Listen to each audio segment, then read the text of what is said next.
Native American nations would you say can be attributed to exist? How many? 100, 200, 300, 500? Where we do have to observe certain protocols. For example, if an eagle feather hits the ground, that symbolizes a fallen warrior. So regardless of if it's a small social powwow or a large competition powwow, everything comes to a halt until we do certain sort of protocols to pay respect to that feather, which represents the fallen warrior, before things can continue. I have actually kind of curated 5 powwows. And in that journey, I've learned that Native Americans can look so diverse. Some people look Caucasian, some people look Hispanic, some African American, and yet they all call themselves Native Americans.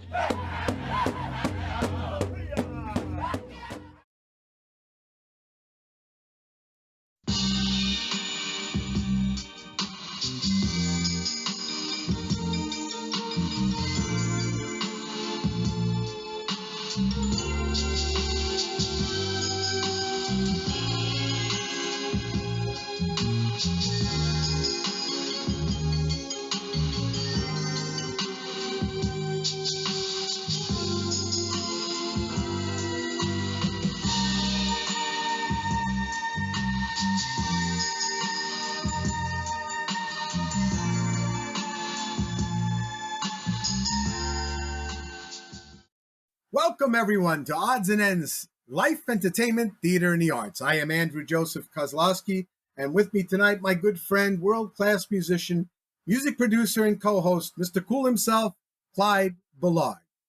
Tonight, our special guest, Mr. Lonnie Harrington. Guitarist, percussionist, singer, songwriter, Lonnie Harrington has been strumming, hitting, and singing his way throughout the eastern United States and eastern Canada for more than 45 years, spanning many musical styles. As a leader and sideman, he's performed in diverse nightclub and concert venues. During his time in college, he began independent research into Afro-Native American relations, an endeavor he continues to this very day.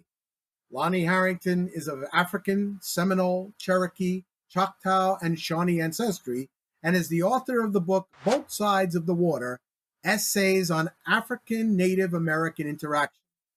He is a historian of the Powwow Committee and has chaired and co-chaired several of their powwows. He was a member of the Drum Circle Singers, a Native American drum group that performed throughout several states in the northeastern United States. He is also a men's traditional dancer and has danced at powwows and events in different parts of the United States. His album, Northern Tropical and Other Romantic Illusions, was released in September of 2017. The music represents the many influences of genres he's comfortable performing in, and his instrumental single, I Wonder, was released in September of 2018. Ladies and gentlemen, we're very happy to have with us tonight Mr. Lonnie Harrington.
What's happening, man?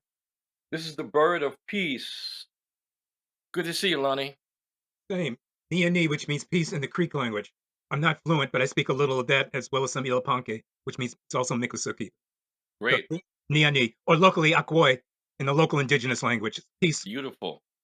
Today we're going to try to transverse the large culture of Native Americans. Now, I know it's kind of hard to talk about Native American history and culture without eventually transversing or being political.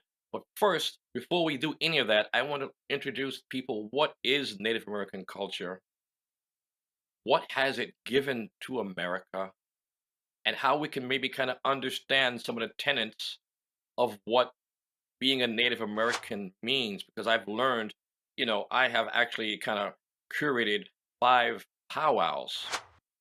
And in that journey, I have learned that Native Americans can look so diverse. Some people look Caucasian, some people look Hispanic, some African American, and yet they all call themselves Native Americans. So the first thing I'd like to ask you is, what is a powwow? Powwows have become very, very popular and always popular for tourists and Americans in general because it gives a chance for Native Americans to display their regalia, their food, their arts and crafts. So can you explain to us what is a powwow? Well, if we want to look at the roots of it, the word comes originally from powwows. And what happened during the early time era of occupation by different European entities along the East Coast, they would sometimes witness a gathering of holy people, holy men or holy women, especially here in the Northeast, and we call that, which we'll call powwows in the relative, and most of the language of this particular region. What happened over the years, especially after a lot of social upheaval, what we associate the powwow with right now is primarily based on Western traditions, although many of them are intertribal, and we can talk about that in a moment. But it's largely based on Western traditions. But the contemporary powwow um, are based, as I mentioned ago, on Western traditions. In other words, from our Plains relatives primarily. And it's a gathering of many different Native American nations, sometimes for dance and drum competitions, or sometimes purely on a social reasons. So that, in essence, is what the powwow is today. Was it created mainly for Americans to indulge in the culture, or were Native American nations doing this themselves anyway? Well, among the different nations, you had many different sorts of gatherings. I know among some of my relatives in the southeast, Miccosukkees and Creeks, we have Topekigi or a large gathering. A Tanagigi, all people get together. Um, I'm not going to go into right now the specifics, but our dances and music are a little bit different from what we see in terms of the plain. So again, going back to what I was saying before, the contemporary powwow is largely based on plains traditions. We see the large drum.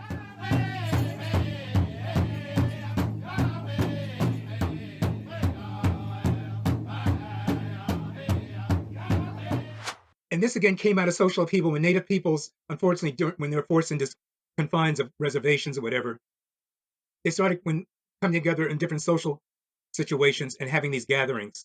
It has evolved over time into what we see today.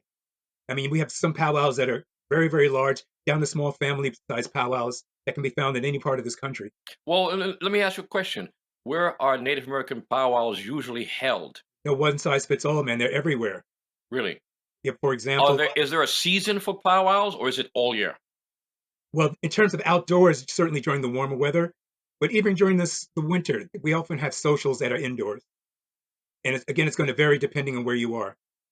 But they happen all over the place in terms of what we now call North America, or in other words, Turtle Island. Now, are powwows also kind of a way that Native Americans earn extra money, or is it has nothing to do with finances? It's just something they do because it's a way to express their spirituality and introduce it to an American culture? Well, let me take away the spirituality from that.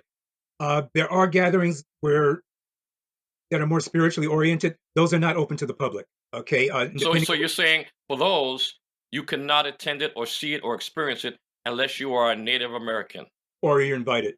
or you're invited. Yeah. Okay. Why do you think that's so? Are they trying to Well, hide it? well, I don't know if you necessarily want to say hide it, but certain things are done within the setting of cultural privacy. Well, like that cultural privacy. That's cool. But let me just say this though: there are certain things that'll happen at powwows where we do have to observe certain protocols. For example, if an eagle feather hits the ground, that symbolizes a fallen warrior. So regardless of if it's a small social powwow or a large competition powwow, everything comes to a halt until we do certain sort of protocols to pay respect to that feather, which represents the fallen warrior, before things can continue. So in that regard, we are looking at, I guess, some touching base with spirituality. But no, the more spiritual sort of things only happen in small cultural settings. And again, not open to the public in general. And that's going to vary depending on where you are. because again, we have many different nations and many different traditions represented.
How many different Native American nations would you say can be attributed to exist? How many? 100, 200, 300, 500? I would say, in terms of North America or Turtle Island,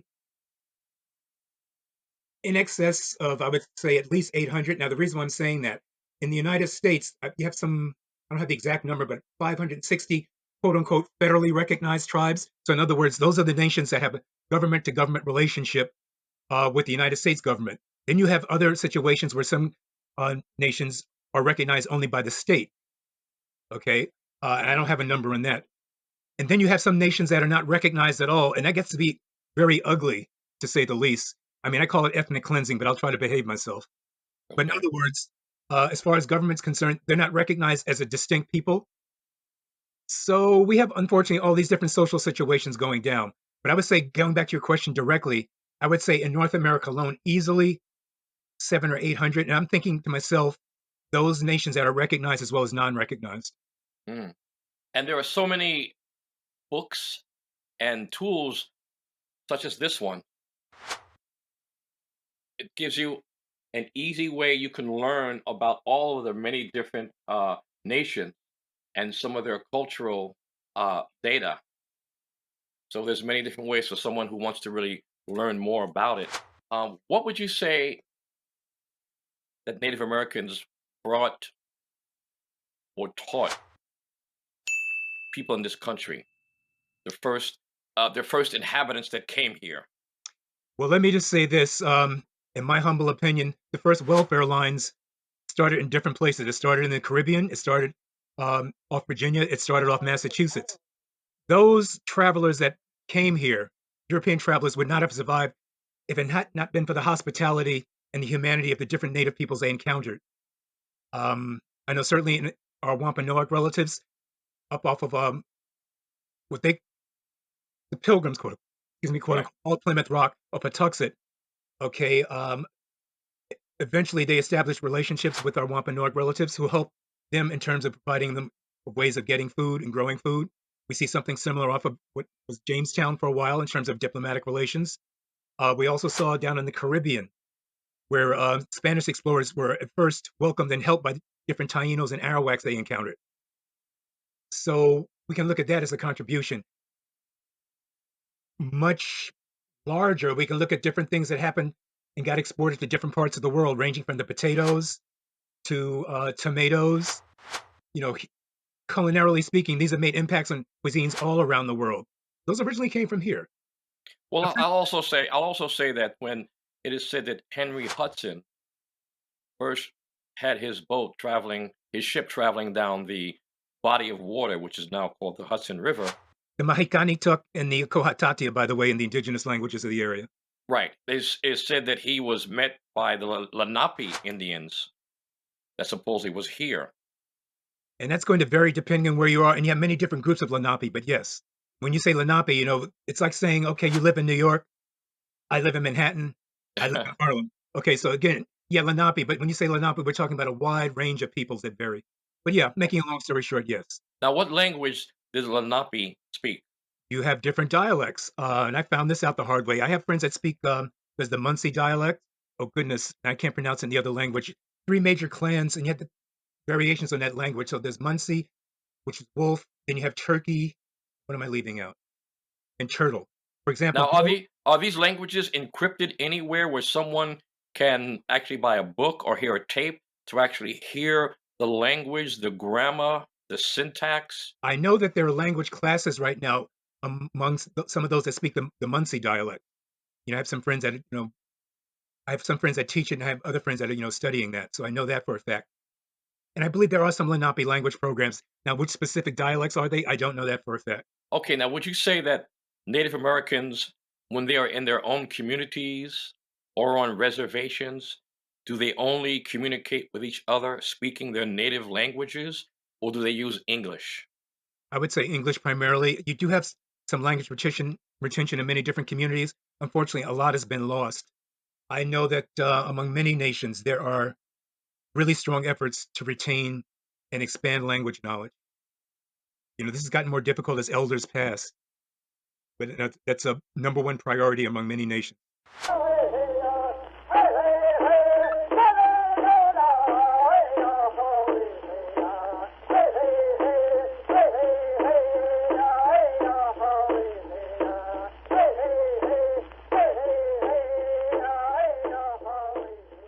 Okay, that's interesting. So I wanted to bring up this. You see this book, Yes. Revenge of the Pequots? It's about the Mashantucket Pequots, which was a pretty much an almost extinct Native American nation, and they were trying to get people to invest in their idea of having a casino, which later was named Foxwoods. No one believed that they would stand a chance on even having any success, being Atlantic City had already existed. They felt no one would care to come to a casino in Connecticut. We have Atlantic City. But allegedly, some Chinese businessmen saw their point of view and invested in Foxwoods. And later on, I understand it became one of the highest grossing casinos on the East Coast. Well, let me just say this. First of all, I take exception to the term extinct. Yes, the communities were devastated, but people didn't go extinct. Now, what happened as there was commercial success with the casinos, the tribal council of the Mashantuckets reached out to members all across the country, giving them offers to come back to Connecticut. So, although again communities were devastated, they weren't extinct. Okay. Okay, and we have to take into account now. Now, there's the phenotype. Yeah, and I have sisters and brothers that fit the phenotype depending on where you are of what an indigenous person looks like. But again, there's been intermarriage and adoption, but nonetheless, people are culturally rooted in those particular traditions. So yeah, when you say Native American, using that particular term broadly, you have a wide range of images and diversity. So let me ask you a question. What legitimizes someone holding claim that I am a Native American? Now, when you say legitimize to who? Okay, now Well, can anybody just walk up and say, "Hey, I like Native American culture, so I'm going to call myself Native American"? How does one prove that? well, let me just say this. Okay, now in terms of proving, like again, I go back, proving to who? Let's put this all in context. I'm going to try to answer your question directly. Okay, you say you're from a particular nation. Okay, cool. Do you know your family lineage? What do you know of your heritage? What have you done to retain and protect your culture? Hmm, Okay, you can say many things. right. Okay, but what have you done to protect and propagate your culture? Are you passing this down to your children, whatever you know? Okay. And again, legitimize to who? Now, if you're saying you're representing, let's say, a particular nation, there's your tribal council if you're enrolled, or for that matter, even if you're not enrolled. If, are you saying you represent the entire community? I'd be very hesitant to say that. I know as myself being descendant on my mother's side from Seminole, on my father's side, Cherokee, Choctaw, and Shawnee. I have those bloodlines, and I can tell you who my ancestors were. Okay, but I had never, and some people have asked me to take awards on behalf of the Seminole Nation. I say, no, I can't do that because I do not represent the Seminole Nation. Now, you look at me, I am Seminole, especially since we're matrilineal people, and where I was born, I was actually born, historically speaking, one of our traditional towns, Tallahassee, the old town. Okay, I'm not going to get too cultural geeky on you, but my point is, I know who my folks are. I know what my heritage is. Now, I make the distinction. I am not tribally enrolled. I am not enrolled with the Seminole Nation of Oklahoma nor the Seminole Tribe of Florida. You have other Seminole communities, though, other than those enrolled entities. For Right. example, you have a Seminole community in the Bahamas. You have a Seminole community in Northeast Mexico. So in terms of actually geographic communities, and our diaspora has taken us all over the place. Now, is Tallahassee a Native American name? Yes, it means Old Town. Okay. And what nation would that come from? Well, initially, it was in the pre-Seminole era, and we weren't calling ourselves Seminole at first. I don't think we have time to go into Seminole history right now, but we weren't calling ourselves that until we started mid to late 18 teens, 1820s. We started accepting that, but we were still identifying ourselves by town name. Okay, were we Oconee? Okay, were we Chiaja? Okay, these different particular names. That's how we identified ourselves, by the particular town. As I understand it from the history, Tallahassee was a Miccosukee speaking or Hitchiti speaking town, going back prior around I guess around the time of the Spanish, or maybe slightly before the Spanish. Now we say I'm originally from a place known as Kanayuxka, the land blessed by the sun, the moon, and the children of stars. Okay, other ancestors would call it Ichibi, which means deer nose. All of y'all call it Florida, which was taken from a slaver by the name of Ponce de Leon, but I said I behaved myself today.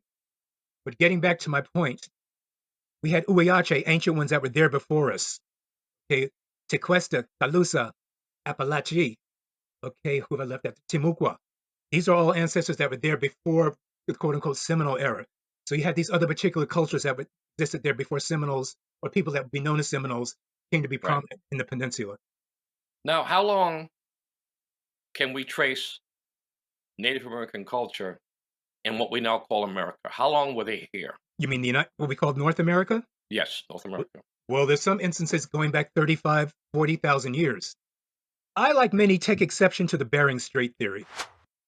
Now, it's possible that some people did come through the Bering Strait. Possible.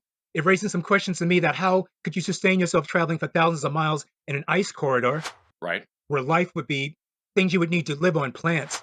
Okay, how much animal protein? How could you get that coming down an ice corridor? I have big questions regarding that. I will say that some people may have come through that corridor. It wasn't everybody. Okay. Okay. Different creation stories talk about people always being here. But going back to your question directly, when I say 35, 40,000 years, look at different cave paintings that have been found throughout North America of animals that have long gone extinct. This was long before the Bering Straits. And hey, man, we're not talking about graffiti. Okay. Okay, so who put those paintings up there? Hmm. So again, I try to keep myself diplomatic, but when I hear scientists and researchers are saying, oh no, 10, 15, maybe 17,000 years, I said, no, look at your own research and data. It goes back twice that long at least. Interesting. Now, another thing I want to talk about, when I was in college, one of the professors in history class would teach us, and we would talk about a book by Carlos Castaneda, The Yaqui Way of Life.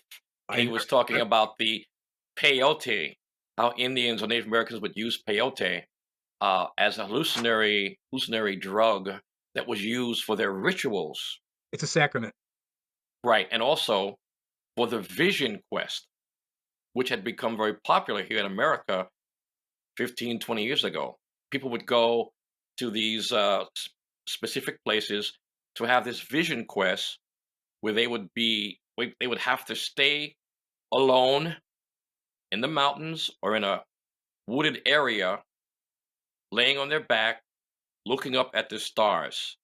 And I think after 2 or 3 days, this vision quest, somehow they would have an epiphany where they would see things or feel things. Do you know anything about vision quest that you can impart? Well, let me just say this again. I am not a holy man. And what's called the vision quest are based roughly in traditions that came out of the Southwest with the peyote. Now, the peyote is a sacrament. And well, first of all, what is peyote? Is a natural plant bark? It comes from a cactus, as I understand it, grown in the Southwest. And it is a sacrament used in different ceremonies. And again, I just say this, I'm not a holy man, so I hope I'm saying this correctly to any holy people that are watching this. If I say anything, I don't mean to be disrespectful if I say something wrong. But as I understand that when you talk about the vision quest, some individuals have been using peyote to do this. Contemporarily speaking, I know that with the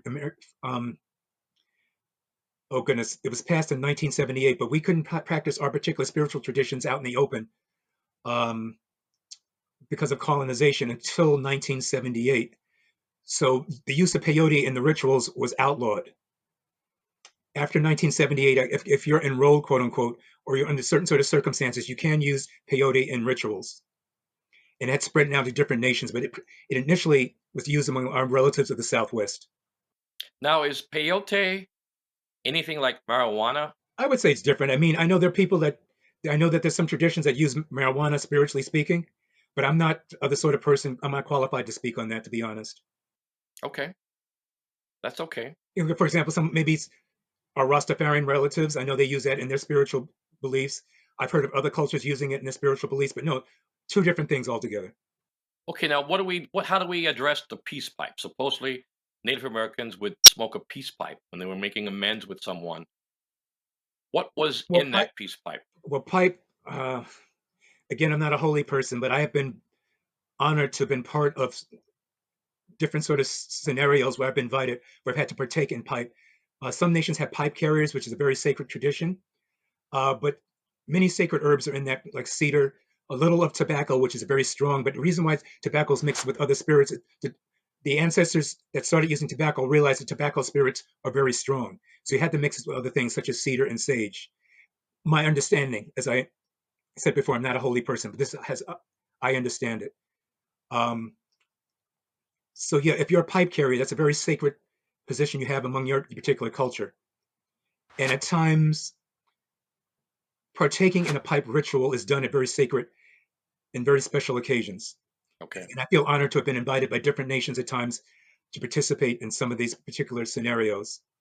I've respect for them. I'm not at liberty to go into great detail, but I will just say I've been honored to have been invited to partake.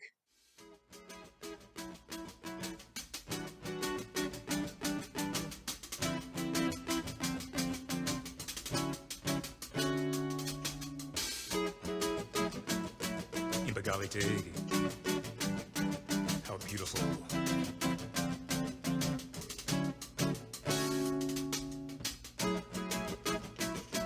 Flower woman, so beautiful.